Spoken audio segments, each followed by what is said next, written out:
राजकुमार और जासूस औरत, प्रेम, धोखा और युद्ध। इतिहास की किताबें हमेशा सच नहीं लिखती। कुछ कहानियां खून से मिटा दी जाती हैं, कुछ प्रेम के नाम पर दफन कर दी जाती हैं और कुछ रहस्य ऐसे होते हैं जिन्हें जान लेने के बाद आदमी पहले जैसा नहीं रह पाता। ये कहानी भी उसी तरह की है। आर्यावर्त के उत्तर पश्चिम में बसा हुआ था सुवर्णगढ़। ऊंची दीवारों से घिरा, सोने जैसी चमक लिए मगर अंदर से साजिशों में डूबा हुआ एक विशाल राज्य। बाहर से ये राज्य जितना शांत दिखता था, भीतर से उतना ही अशांत था। यहाँ तलवारें सिर्फ युद्ध में नहीं उठती थीं, बल्कि मुस्कुराते चेहरों के पीछे भी धार छुपी रहती थी। और इसी सुवर्णगढ़ का उत्तराधिकारी था राजकुमार वीरेंद्र सिंह। वीरेंद्र में राजकुमारों वाला अहंकार नहीं था। वो घुड़सवारी करता था, तलवार चलाता था, मगर उससे ज्यादा वो लोगों को पढ़ना जानता था। उसे लगता था कि असली युद्ध मैदान में नहीं, इंसानों के मन में लड़ा जाता है। उसे ये नहीं पता था कि बहुत जल्द उसके जीवन में एक ऐसी औरत आने वाली है जो न तलवार उठाएगी न जहर देगी, लेकिन फिर भी पूरे राज्य की नींव हिला देगी। उस औरत का कोई निश्चित नाम नहीं था। कभी वो माया कहलाती थी, कभी सैयारा और कभी सिर्फ एक साधारण सी दासी। असल में वो थी राजनीतिक जासूस जो प्रेम को हथियार बनाना जानती थी। और ये कहानी उसी दिन शुरू होती है जिस दिन सुवर्णगढ़ में पहली बार उसने कदम रखा। सुवर्णगढ़ के मुख्य द्वार पर उस दिन असामान्य भीड़ थी। कारण था दक्षिणी राज्यों से आने वाला व्यापारिक काफिला। ऊंटों पर मसाले, रेशमी कपड़े, कीमती पत्थर और उनके साथ कुछ लोग जो देखने में साधारण थे मगर असल में बेहद खतरनाक। उसी काफिले में थी एक औरत, सिर पर हल्का सा घूंघट, आंखों में अजीब सी ठंडक और चाल में ऐसी सहजता जैसे वो सदियों से इस शहर को जानती हो। दरबान ने पूछा, नाम? उसने बिना झिझके कहा, माया। किसके साथ आई हो? व्यापारी कन्हैया लाल की सेविका हूँ। दरबान ने बस एक नजर डाली और रास्ता दे दिया। सुवर्णगढ़ में घुसते ही माया की आंखें हर दिशा में घूमी। दीवारें, मीनारें, सैनिकों की तैनाती, बाजारों की भीड़ और महल की ऊंचाई। वो सिर्फ देख नहीं रही थी, वो नक्शा बना रही थी अपने दिमाग में। उसी समय महल के भीतर राजकुमार वीरेंद्र अपने गुरु आचार्य सोमदत्त के साथ शतरंज खेल रहे थे। आचार्य बोले, राजकुमार याद रखो, सबसे खतरनाक चाल वो होती है जो दिखती ही नहीं। वीरेंद्र ने मुस्कुराते हुए अपनी चाल चली और कहा, और सबसे सुंदर जीत वो जिसमें विरोधी को हार का एहसास भी न हो। आचार्य ने गहरी नजर से वीरेंद्र को देखा। तुम्हारे शब्दों में आजकल अजीब ठहराव है। शायद इसलिए, वीरेंद्र ने कहा, कि मुझे लग रहा है कि कोई अनजानी हवा इस राज्य में घुस आई है। आचार्य हंस दिए। राजनीति में हवा नहीं, साजिश आती है। शाम होते होते महल में घोषणा हुई, दक्षिणी व्यापारियों के सम्मान में भोज। राजकुमार वीरेंद्र को उपस्थित रहना था। उसी भोज में पहली बार वीरेंद्र और माया की नजरें टकराईं। माया दासियों की पंक्ति में खड़ी थी, सिर झुका हुआ मगर आंखें उठी हुई। उसकी नजरें सीधे वीरेंद्र पर जाकर रुकी, एक पल के लिए, बस एक पल, मगर वही पल काफी था। वीरेंद्र ने अजीब सा खिंचाव महसूस किया। उसे लगा जैसे उस औरत ने उसकी आंखों में झांक लिया हो बिना अनुमति। भोज के बाद जब वीरेंद्र अपने कक्ष की ओर लौट रहे थे तो उन्होंने अपने सेनापति रुद्रसेन से कहा, आज एक चेहरा देखा। रुद्रसेन मुस्कुराया, राजकुमार, चेहरों की कमी थोड़ी ही है महल में। नहीं, वीरेंद्र ने धीमे स्वर में कहा, वो चेहरा मुझे देख रहा था जैसे मुझे पहले से जानता हो। उधर माया अपने अस्थायी निवास में बैठी दीपक बुझा रही थी। उसने धीरे से खुद से कहा, राजकुमार वीरेंद्र, तुम मेरी पहली सीढ़ी हो। उसने अपनी कलाई पर बंधा हुआ पतला धागा खोला। उसमें एक छोटा सा धातु का टुकड़ा छुपा था, राज्य चिन्ह जैसा। सुवर्णगढ़ का पतन तलवार से नहीं होगा, ये राज्य अपने उत्तराधिकारी के दिल से टूटेगा। माया जानती थी उसे जल्द ही महल के और भीतर पहुंचना होगा, राजकुमार के करीब, इतना करीब कि वो फर्क ही न समझ पाए कि जो प्रेम लग रहा है वो असल में जासूसी है। और राजकुमार वीरेंद्र, वो अभी ये नहीं जानता था कि उसकी जिंदगी का सबसे बड़ा युद्ध किसी रणभूमि में नहीं बल्कि एक औरत की आंखों में लड़ा जाएगा। रात सुवर्णगढ़ पर धीरे धीरे उतर रही थी। महल की ऊंची मीनारों पर जलते दीपक दूर से ऐसे दिखते थे जैसे आसमान के तारे जमीन पर उतर आए हों, लेकिन इन रोशनियों के नीचे अंधेरा अपनी जड़ें जमा चुका था। माया उसी अंधेरे का हिस्सा थी। भोज के अगले दिन सुबह ही उसने अपनी चाल चल दी। व्यापारी काफिले की एक दासी बीमार पड़ने का बहाना बनाकर हटाई गई और उसकी जगह माया को अस्थायी रूप से महल के भीतर काम करने की अनुमति मिल गई। महल में ये कोई बड़ी बात नहीं थी, हर दिन लोग आते जाते रहते थे, मगर माया के लिए ये एक जीत थी। वो पहली बार राजमहल के भीतर कदम रख रही थी। लंबे गलियारे, नक्काशीदार खंभे, दीवारों पर टंगी युद्धों की चित्रकथाएं, हर चित्र किसी न किसी रक्तपात की कहानी कहता था। माया चलते चलते सब कुछ देख रही थी, मगर उसकी नजरें उन चित्रों पर ज्यादा देर नहीं टिकती थीं। वो जानती थी असली युद्ध अभी होना बाकी है। उस दिन उसे रानी माता के कक्ष के पास नियुक्त किया गया और वहीं नियति ने एक और चाल चली। राजकुमार वीरेंद्र सुबह के समय अपने पिता से मिलने आए थे। गलियारे में अचानक भीड़ बढ़ गई, सेविकाएं इधर उधर होने लगी। उसी अफरा तफरी में माया का घड़ा किसी से टकरा गया और पानी जमीन पर फैल गया। ध्यान कहाँ है? एक दासी झुंझला उठी। माया झुककर पानी समेटने लगी। उसी क्षण सामने किसी के जूतों की आहट रुकी। कोई बात नहीं, एक गहरी शांत आवाज आई। माया ने सिर उठाया। वही चेहरा, वही आंखें, राजकुमार वीरेंद्र। एक पल के लिए दोनों कुछ नहीं बोले। हवा जैसे रुक गई हो। माया ने तुरंत नजरें झुका ली और बोली, क्षमा करें महाराज। वीरेंद्र ने ध्यान से उसे देखा। ये वही दासी थी जिसे उसने भोज में देखा था, मगर आज उसका चेहरा और भी शांत था, जैसे कुछ छुपा हो। तुम नई लगती हो, वीरेंद्र ने कहा। हाँ, माया ने सहजता से उत्तर दिया। कल ही आई हो। नाम? माया। नाम सुनते ही वीरेंद्र के भीतर कुछ हिला। वो खुद नहीं जानता था क्यों। ठीक है, उसने कहा, ध्यान रखा करो। वीरेंद्र आगे बढ़ गए, मगर 2 कदम बाद रुक गए। और सुवर्णगढ़ में तुम्हारा स्वागत है। माया ने सिर झुकाया, मगर उसके होठों पर हल्की सी मुस्कान उभर आई। पहला संपर्क सफल, उसने मन ही मन कहा। दिन बीतने लगे। माया धीरे धीरे महल की लय में ढल गई। वो जरूरत से ज्यादा बोलती नहीं थी, जरूरत से ज्यादा दिखती भी नहीं थी। यही उसकी सबसे बड़ी ताकत थी। लोग उसकी उपस्थिति के आदी हो गए, बिना ये जाने कि वो सब सुन रही है। रात में जब महल सो जाता, माया अपनी असली जिंदगी जीती। वो छत पर जाती, जहाँ पहरा कम होता था। वहां से पूरे सुवर्णगढ़ की रचना साफ दिखती थी। वो अपनी स्मृति में नक्शे बनाती, कहाँ कितने सैनिक, किस द्वार पर कैसी सुरक्षा, कौन सा अधिकारी किस समय बदलता है। और फिर वो एक छोटी सी चिट्ठी लिखती, सूक्ष्म अक्षरों में। उसे मोड़कर वो कबूतर के पांव में बांध देती। आज मैं महल के भीतर हूँ, उसने एक रात लिखा। राजकुमार तक पहुंचना कठिन नहीं होगा। कबूतर अंधेरे में उड़ गया। उधर वीरेंद्र के भीतर भी कुछ बदल रहा था। वो बिना कारण रानी माता के कक्ष के पास जाने लगा, बिना कारण वहां रुकने लगा, और हर बार उसकी नजरें किसी न किसी तरह माया को ढूंढ ही लेती थीं। एक दिन उसने खुद से पूछा, क्या मैं उसे ढूंढ रहा हूँ? उसे ये स्वीकार करना कठिन लगा। आचार्य सोमदत्त ने ये बदलाव देख लिया था। राजकुमार, ध्यान भटक रहा है। वीरेंद्र ने झूठ नहीं बोला। शायद राज्य में बाहर से आए लोगों पर नजर रखना जरूरी है। वीरेंद्र चुप रहे। कुछ दिन बाद माया ने अगली चाल चली। वो जानती थी सीधे पास जाना संदेह पैदा कर सकता है। उसे कोई कारण चाहिए था। कारण खुद चलकर आया। महल के भंडार गृह में चोरी हुई। चोरी मामूली नहीं थी। राज्य की मोहर वाला एक पुराना दस्तावेज गायब था। वो दस्तावेज किसी युद्ध संधि से जुड़ा था, जिसे अब तक गुप्त रखा गया था। हड़कंप मच गया। सेनापति रुद्रसेन ने पूछताछ शुरू करवाई। दासियों से लेकर अधिकारियों तक सब पर नजर रखी जाने लगी। माया शांत रही। वो जानती थी चोरी उसने नहीं की थी, मगर उसे इसका फायदा उठाना था। जब पूछताछ उसके पास पहुंची, उसने डरते हुए कहा, महाराज, मैंने उस रात किसी को भंडार गृह के पास देखा था। कौन? रुद्रसेन ने सख्ती से पूछा। मैं चेहरा नहीं देख पाई, लेकिन चाल वो किसी सैनिक जैसी थी। ये झूठ नहीं था, ये अधूरा सच था। वीरेंद्र भी वहीं खड़े थे। उन्होंने पूछा, तुम्हें डर तो नहीं लगा? माया ने पहली बार सीधे उसकी आंखों में देखा। लगा था महाराज, लेकिन डर से ज्यादा जिज्ञासा थी। उस जवाब ने वीरेंद्र को चौंका दिया। उस रात वीरेंद्र सो नहीं पाए। उसके दिमाग में वही आंखें घूमती रहीं, निडर, गहरी और रहस्यमयी। उधर माया अपने कक्ष में बैठी धीमे स्वर में हंसी। अब वो मुझे देख रहा है, उसने खुद से कहा। अगली बार सुनेगा। अगले दिन एक अनहोनी हुई। महल के बाहर एक छोटे अधिकारी की लाश मिली, गला कटा हुआ। वो वही अधिकारी था जो भंडार गृह की सुरक्षा में तैनात था। पूरा राज्य दहल गया। लोगों ने इसे षड्यंत्र कहा, कुछ ने बाहरी शत्रु का हाथ बताया, मगर माया जानती थी ये किसी और की चाल थी। और उसे ये भी पता था अब माहौल ऐसा बन चुका है जहां राजकुमार को किसी पर भरोसा चाहिए, और वही भरोसा वो देने वाली थी। शाम को जब वीरेंद्र अकेले बाग में टहल रहे थे, माया वहां पानी के घड़े लेकर पहुंची। वीरेंद्र ने उसे रोका। माया, तुम डरती नहीं? माया ने सिर झुका लिया। डरती हूं महाराज, लेकिन डर में जीना मैंने सीख लिया है। वीरेंद्र ने गहरी सांस ली। अगर तुम्हें किसी से कुछ कहना हो तो मुझसे कह सकती हो। यही वो पल था। माया ने हल्की कांपती आवाज में कहा, मुझे लगता है महल के भीतर ही कोई है जो राज्य को नुकसान पहुंचाना चाहता है। वीरेंद्र की आंखें सख्त हो गईं। तुम्हें ऐसा क्यों लगता है? माया ने धीरे से कहा, क्योंकि बाहर के दुश्मन ऐसे वार नहीं करते। एक बीज बो दिया गया था। उसी रात दूर कहीं एक और दरबार में एक आदमी हंस रहा था, अगर जासूस और राजकुमार आमने सामने आ गए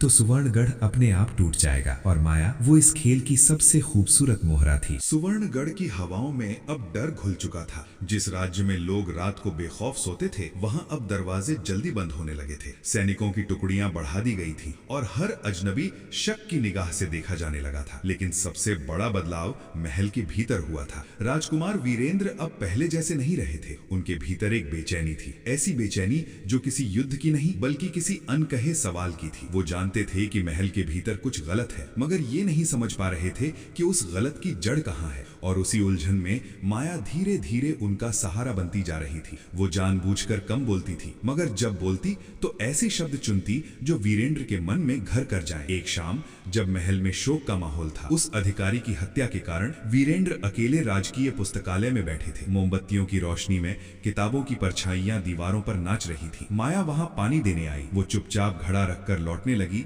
मगर वीरेंद्र ने उसे रोक लिया। रुको, माया ठिठक गई। तुम्हें पढ़ना आता है? उन्होंने पूछा। माया ने हल्का सा सिर हिलाया। थोड़ा बहुत। वीरेंद्र ने सामने रखी किताब की ओर इशारा किया। ये सुवर्णगढ़ के पहले युद्ध की कथा है। क्या तुम जानती हो इस युद्ध में सबसे ज्यादा नुकसान किसका हुआ था? माया ने किताब की ओर देखा, फिर बोली, सैनिकों का? नहीं, वीरेंद्र ने कहा, सच का। माया ने पहली बार मुस्कान को थोड़ा खुला छोड़ा। सच हमेशा हारता है महाराज। ये जवाब वीरेंद्र को चौंका गया। तुम ऐसा क्यों कहती हो? माया ने कुछ पल सोचा, फिर बोली, क्योंकि जीतने वाले ही इतिहास लिखते हैं। वीरेंद्र ने गहरी नजर से उसे देखा। तुम साधारण दासी नहीं लगती। माया का दिल जरा सा धड़का, मगर चेहरा शांत रहा। परिस्थितियां इंसान को वैसा बना देती हैं जैसा वो दिखता है, उसने कहा। यह उत्तर इतना संतुलित था कि वीरेंद्र के मन का शक थोड़ी देर के लिए दब गया। उसी रात माया ने दूसरी चिट्ठी भेजी। राजकुमार मुझ पर भरोसा करने लगा है। उसका मन साफ है, मगर अकेला। उसे तोड़ा जा सकता है या मोड़ा जा सकता है। कबूतर उड़ गया। दिन बीतते गए। वीरेंद्र अब खुले तौर पर माया से बात करने लगे थे। ये महल में चर्चा का विषय बन गया। कुछ लोग इसे राजकुमार की दया समझते थे, कुछ इसे उसकी कमजोरी। रानी माता ने ये सब देख लिया था। एक दिन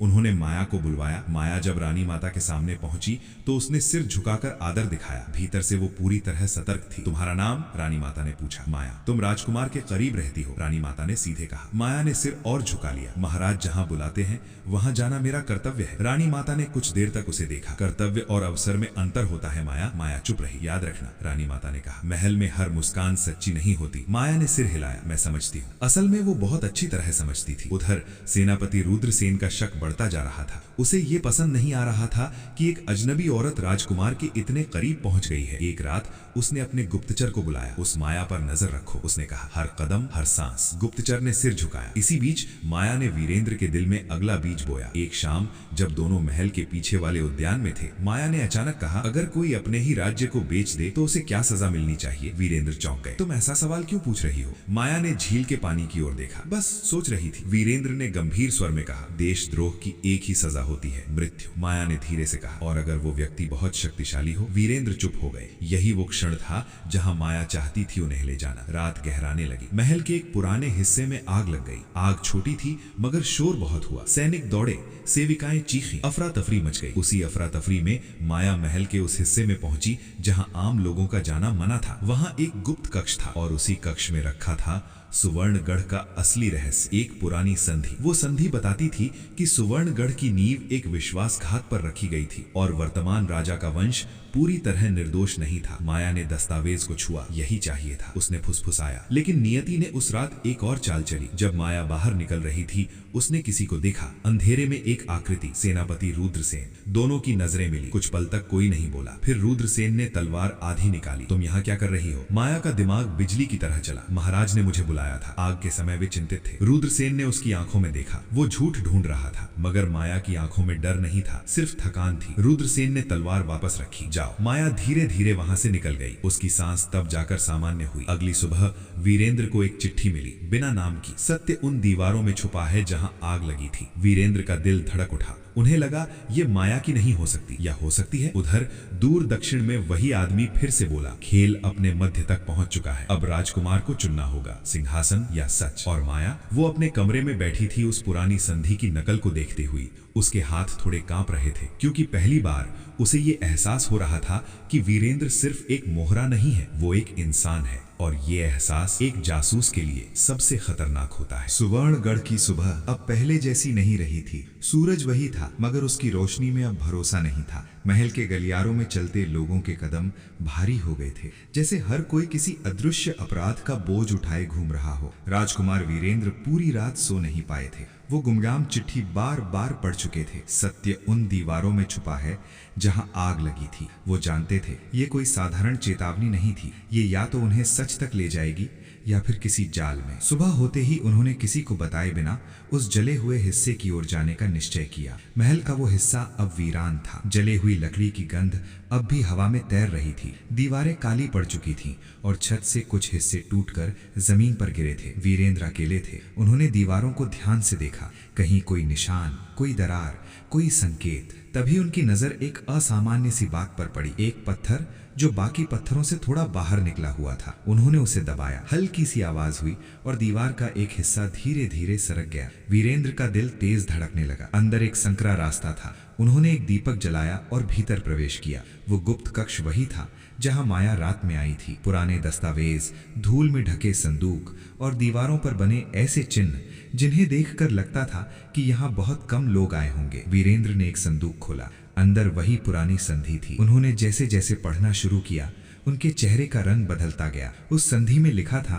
कि सुवर्णगढ़ की स्थापना एक विश्वासघात के बाद हुई थी। पड़ोसी राज्य को धोखे से हराया गया था और उस युद्ध में निर्दोष लोगों का संहार किया गया था। और सबसे बड़ा झटका, राजा का वंश उस विश्वासघात से सीधे जुड़ा था। वीरेंद्र के हाथ कांपने लगे। ये कैसे हो सकता है? उन्होंने खुद से कहा। उनकी पूरी पहचान, उनका गर्व, उनका राजकुमार होना सब एक झटके में डगमगा गया। उसी समय माया अपने कमरे में बैठी थी। वो जानती थी वीरेंद्र अब उस कक्ष में होगा। उसे ये भी पता था कि ये पल उसके मिशन का सबसे नाजुक मोड़ है। अगर वीरेंद्र टूट गया तो उसका काम आसान हो जाएगा। अगर उसने सवाल पूछने शुरू किए तो खेल बदल जाएगा। और कहीं ना कहीं माया डर रही थी। वीरेंद्र सीधे आचार्य सोमदत्त के पास पहुंचे। गुरुदेव, उन्होंने कांपती आवाज में कहा, क्या ये सच है? उन्होंने दस्तावेज सामने रख दिया। आचार्य ने पढ़ा। उनकी आंखें बंद हो गईं। इतिहास, उन्होंने धीमे स्वर में कहा, हमेशा पवित्र नहीं होता राजकुमार। तो ये सच है? वीरेंद्र ने पूछा। आचार्य ने सिर झुका लिया। वो मौन स्वीकारोक्ति था। वीरेंद्र पीछे हट गए।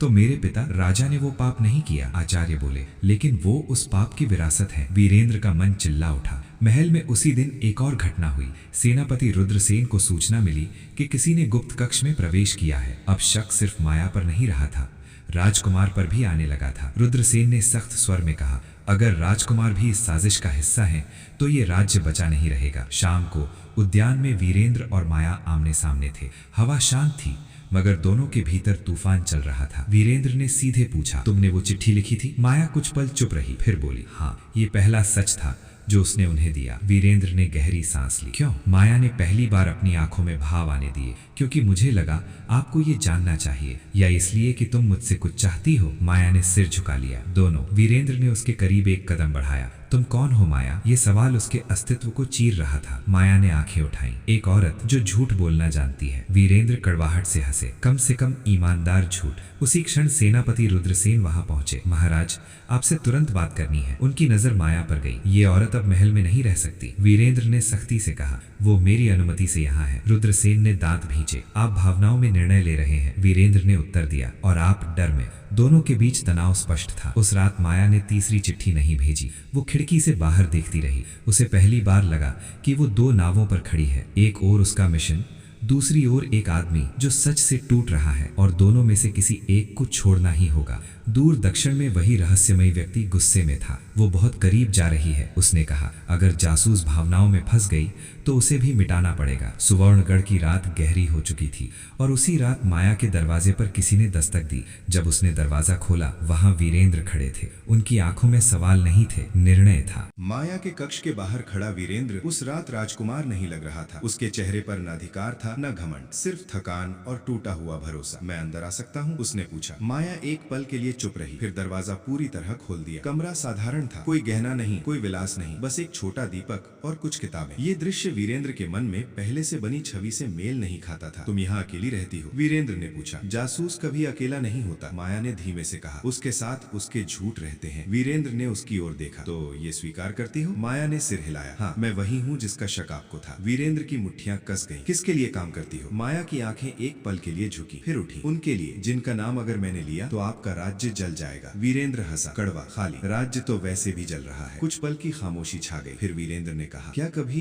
कुछ भी सच्चा था? माया ने उसकी ओर देखा। इस बार उसने कोई उत्तर तुरंत नहीं दिया। मेरे हर कदम का मकसद था, उसने कहा, लेकिन जो मैंने महसूस किया वो मेरे आदेशों में नहीं था। वीरेंद्र ने उसकी आंखों में देखा। तो ये प्रेम था? माया की आवाज कांप गई। या शायद मेरी सबसे बड़ी भूल। उसी समय महल के दूसरे हिस्से में सेनापति रुद्रसेन अपने लोगों के साथ बैठा था। राजकुमार नियंत्रण खो रहे हैं, उसने कहा। अगर वो उस औरत के प्रभाव में रहे तो सुवर्णगढ़ 2 हिस्सों में टूट जाएगा। एक मंत्री बोला, तो क्या करना चाहिए? रुद्रसेन ने ठंडी आवाज में कहा, जो हर युद्ध में किया जाता है, कमजोरी को खत्म करना। अगली सुबह माया को गिरफ्तार कर लिया गया। आरोप था राजद्रोह। जब तक वीरेंद्र पहुंचे उसे महल के निचले कक्ष में ले जाया जा चुका था। ये किसके आदेश पर हुआ? वीरेंद्र गरजे। रुद्रसेन ने बिना झुके कहा, राज्य की सुरक्षा के लिए। वीरेंद्र ने तलवार आधी खींच ली। मैं राज्य हूँ। रुद्रसेन ने आंखों में आंखें डालकर कहा, और राज्य आपसे बड़ा है। ये पहला अवसर था जब राजकुमार और सेनापति आमने सामने खड़े थे, सिर्फ शब्दों से नहीं, इरादों से। निचले कक्ष में माया पत्थर की दीवार से टिक कर बैठी थी। जब वीरेंद्र पहुंचे उसने हल्की मुस्कान दी। मैं जानती थी ऐसा होगा, मैं तुम्हें यहाँ से निकाल दूंगा, वीरेंद्र ने कहा। माया ने सिर हिलाया। अगर आपने ऐसा किया तो आप भी देशद्रोही बन जाएंगे। तो बनने दो, वीरेंद्र बोले। माया ने पहली बार सख्ती से कहा, नहीं, अगर आपने मुझे बचाया तो मेरा मिशन व्यर्थ हो जाएगा और आपका राज्य भी। वीरेंद्र चुप हो गए। मुझे मरने दो, माया ने कहा, लेकिन जो सच मैंने आपको दिखाया है उसे मत मरने देना। ये वाक्य वीरेंद्र के दिल में उतर गया। उसी रात महल के बाहर एक संदेश पहुंचा। दक्षिणी गठबंधन की मुहर लगी थी। अगर माया को क्षति पहुंची तो सुवर्णगढ़ पर युद्ध होगा। सब कुछ साफ हो गया। माया सिर्फ जासूस नहीं थी, वो एक राजनीतिक मोहरा थी। राजा बीमार थे, निर्णय वीरेंद्र को लेना था। एक और राज्य का भविष्य, दूसरी ओर एक औरत जिसने सच और धोखा दोनों दिया था। वीरेंद्र ने आखिरकार आदेश दिया, माया को सार्वजनिक रूप से दंडित नहीं किया जाएगा। उन्होंने कहा,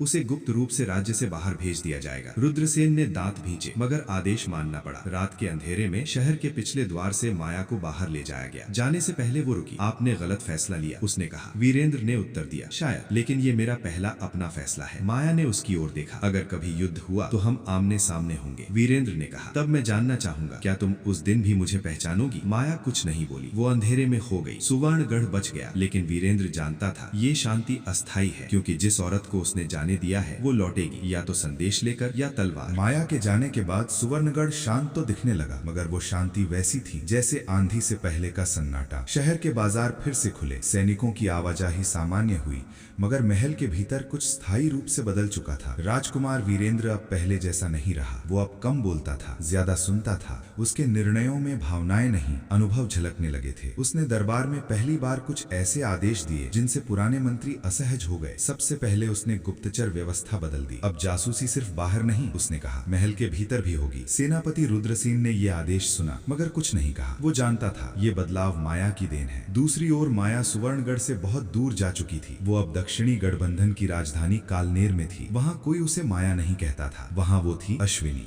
उसे उस आदमी के सामने पेश किया गया जिसकी आवाज वो केवल परछाइयों में सुनती आई थी। वो आदमी अधेड़ उम्र का था, चेहरे पर अनुभव की रेखाएं, आंखों में राजनीति की ठंडक। तुमने आदेशों का उल्लंघन किया, उसने कहा। माया ने बिना झुके उत्तर दिया, मैंने आदेश पूरे किए। तुम्हें राजकुमार को तोड़ना था, वो बोला। तुमने उसे मजबूत कर दिया। माया ने पहली बार साफ कहा। वो कमजोर नहीं था। वो आदमी हंसा। हर इंसान कमजोर होता है, बस सही जगह दबाने की जरूरत होती है। मैंने वो जगह नहीं दबाई, माया बोली। कमरे में सन्नाटा छा गया। फिर वो आदमी बोला, ठीक है, अब तुम अगला काम करोगी क्या? माया ने पूछा। युद्ध। उसी समय सुवर्णगढ़ में खबर आई, दक्षिणी सीमाओं पर सैनिकों की हलचल बढ़ गई है। व्यापार मार्ग बंद होने लगे, छोटे गांव खाली कराए जाने लगे। ये युद्ध की तैयारी थी, बिना घोषणा के। दरबार में हलचल मच गई। मंत्री चिल्लाने लगे, ये माया की वजह से हुआ है। वीरेंद्र चुपचाप सुनता रहा। अंत में उसने कहा, नहीं, ये युद्ध बहुत पहले तय हो चुका था। माया सिर्फ दूत थी। ये बात कुछ लोगों को चुभ गई। रात को वीरेंद्र छत पर खड़ा था। आसमान साफ था, मगर उसे वही कबूतर याद आ रहा था जो माया की चिट्ठियां ले जाता था। क्या तुम भी अब युद्ध का हिस्सा हो? उसने खुद से पूछा। पहली झड़प सीमांत गांव धवलपुर में हुई। दक्षिणी सैनिकों ने हमला किया, मगर सुवर्णगढ़ की सेना तैयार थी। तलवारें टकराईं, खून बहा, और पहली बार वीरेंद्र ने युद्ध को कागजों से बाहर देखा। वो स्वयं मैदान में गया। सैनिकों ने उसे देखकर हिम्मत पाई। राजकुमार हमारे साथ है, कोई चिल्लाया। युद्ध रुका नहीं, मगर संतुलन बदल गया। उसी युद्ध भूमि के पास एक पहाड़ी पर माया खड़ी सब देख रही थी, दूर से। उसका काम था रिपोर्ट देना। सुवर्णगढ़ का राजकुमार अब स्वयं लड़ रहा है, उसने संदेश में लिखा। वो डर नहीं रहा। उत्तर आया, तो उसे डरना सिखाओ। अगली रात सुवर्णगढ़ के शिविर में एक हत्या हुई। एक वरिष्ठ अधिकारी जो सीधे वीरेंद्र को रिपोर्ट करता था, मृत पाया गया, गला कटा हुआ। वीरेंद्र तुरंत समझ गया, ये वही हस्ताक्षर था जो माया जानती थी उसका दिल भारी हो गया। तो तुम लौट आई हो, उसने धीमे से कहा। अगले दिन एक कैदी पकड़ा गया। पूछताछ में उसने टूटकर स्वीकार किया। एक औरत जिसने हमें रास्ता दिखाया, उसने कहा था कि ये अधिकारी युद्ध रोकना चाहता है। वीरेंद्र ने आंखें बंद कर ली। उसे अब कोई भ्रम नहीं था। उसी रात माया ने एक जोखिम उठाया। वो गुप्त रूप से सुवर्णगढ़ के पास आई। महल नहीं, उसी पुराने उद्यान में जहाँ वे कभी बात करते थे। वहाँ पहले से कोई खड़ा था। वीरेंद्र, मुझे पता था तुम यहीं आओगी, उसने कहा। माया कुछ पल चुप रही। मैं तुम्हें मारने नहीं आई, उसने कहा, मगर किसी और को मरवा चुकी हो, वीरेंद्र बोला। माया की आंखें झुक गईं। युद्ध में सब निर्दोष नहीं रहते। वीरेंद्र ने तलवार नहीं उठाई। ये युद्ध क्यों, उसने पूछा। माया ने उत्तर दिया, क्योंकि सच आधा था, अब पूरा इतिहास बदला जाएगा। और हम, वीरेंद्र ने पूछा। माया ने उसकी ओर देखा। अब हम इतिहास के दो अलग पन्ने हैं। कुछ पल तक दोनों खामोश रहे। फिर माया ने कहा, कल बड़ा हमला होगा। दक्षिणी सेना महल के पीछे वाले रास्ते से आएगी। वीरेंद्र चौंक गया। तुम मुझे क्यों बता रही हो? माया ने धीमे से कहा, क्योंकि मैं अब भी नहीं चाहती कि तुम मरो। ये कहकर वो मुड़ गई। अगर ये जाल हुआ तो, वीरेंद्र ने पूछा। माया रुकी। तो समझ लेना मैं सच में जासूस थी। और वो अंधेरे में खो गई। अगली सुबह वीरेंद्र ने जोखिम उठाया। उसने सेना को पीछे वाले रास्ते पर तैनात किया और हमला वहीं हुआ। दक्षिणी सेना चौंक गई। युद्ध भयंकर था, मगर सुवर्णगढ़ बच गया। रुद्रसेन ने पहली बार कहा, अगर वो औरत न होती तो हम हार जाते। वीरेंद्र कुछ नहीं बोला।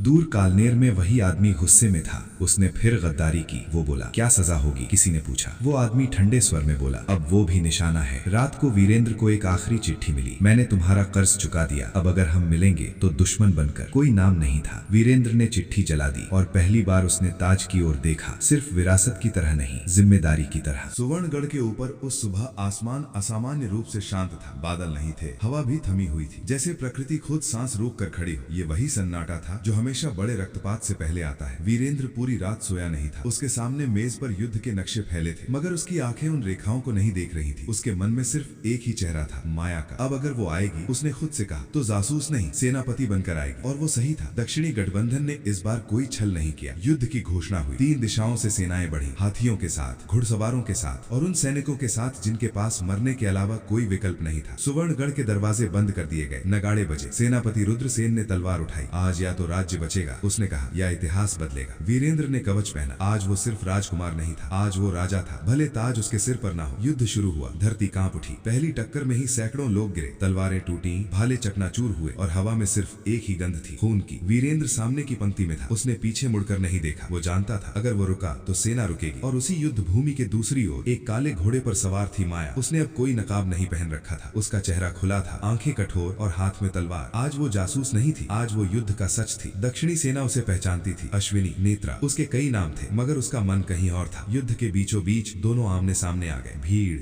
शोर, चीखें, सब धुंधला पड़ गया। कुछ पल के लिए दुनिया में सिर्फ वे दो थे। वीरेंद्र ने तलवार उठाई, माया ने भी। तो यही अंत है, वीरेंद्र ने पूछा। माया ने उत्तर दिया, यही सबसे ईमानदार शुरुआत थी। दोनों टकराए, तलवारें भिड़ी। वीरेंद्र ने देखा, माया की चाल अब भी वैसी ही थी, तेज, सटीक, मगर कहीं न कहीं थकी हुई। तुम जानबूझकर धीमी हो, वीरेंद्र ने कहा। माया ने दांत भींचे। हर युद्ध जीतने के लिए नहीं लड़ा जाता। वीरेंद्र का वार उसकी तलवार से फिसला और माया की कलाई कट गई। खून बहा, भीड़ चिल्लाई। वीरेंद्र रुक गया। हट जाओ, उसने कहा, अभी भी समय है। माया हंसी, दर्द भरी हंसी। मेरे लिए समय तभी खत्म हो गया था, उसने कहा, जब मैंने तुम्हें सच बताया था। तभी एक तीर हवा चीरता हुआ आया। माया ने देखा। उसने बिना सोचे समझे वीरेंद्र को धक्का दिया। तीर माया की छाती में धंस गया। सब कुछ थम गया। माया जमीन पर गिर पड़ी। वीरेंद्र ने उसे थाम लिया। ये क्यों किया? वो चिल्लाया। माया की सांसें उखड़ रही थी। क्योंकि, उसने धीमे से कहा, इतिहास में एक राजकुमार का मरना एक जासूस से ज्यादा महंगा पड़ता। वीरेंद्र की आंखें भर आई। तुमने सब कुछ क्यों किया? उसने पूछा। माया ने कांपते हाथ से उसका कवच पकड़ा। क्योंकि मेरे लोगों का इतिहास भी तुम्हारे लोगों की तरह झूठ से भरा हुआ था। और तुम? वीरेंद्र ने पूछा। माया ने आखिरी ताकत से कहा, मैं दोनों झूठों के बीच फंसी थी। उसने हल्की मुस्कान दी। शायद इसीलिए सच से प्यार हो गया। उसकी आंखें बंद हो गईं। युद्ध रुक गया। दक्षिणी सेना पीछे हट गई। उनका सबसे बड़ा हथियार गिर चुका था। कुछ दिनों बाद सुवर्णगढ़ में विजय का उत्सव नहीं मनाया गया। राजा का देहांत हो गया था। वीरेंद्र को ताज पहनाया गया। पहला आदेश जो नए राजा ने दिया, इस युद्ध का पूरा सच लिखा जाएगा, बिना झूठ, बिना सजावट। दूसरा आदेश, एक स्तंभ बनेगा उस औरत के नाम जो दुश्मन थी और फिर भी राज्य को बचा गई। रात को राजा वीरेंद्र अकेले उस स्तंभ के सामने खड़ा था। उस पर कोई नाम नहीं लिखा था, सिर्फ एक पंक्ति, जो इतिहास बदलते हैं वे कभी इतिहास का हिस्सा नहीं बनते। वीरेंद्र ने आंखें बंद की। माया, उसने धीमे से कहा, अब तुम सच हो। हवा चली, दीपक की लौ कांपी और सुवर्णगढ़ पहली बार सच के साथ जीने लगा। धन्यवाद दोस्तों। ऐसी ही कहानी देखने के लिए हमारी चैनल द डिफरेंट स्टोरी परिवार के साथ जुड़े रहिए और लाइक, शेयर और सब्सक्राइब करना मत भूल जाना। मिलते हैं अब नई कहानी के साथ। आपका और आपके परिवार का दिन शुभ हो।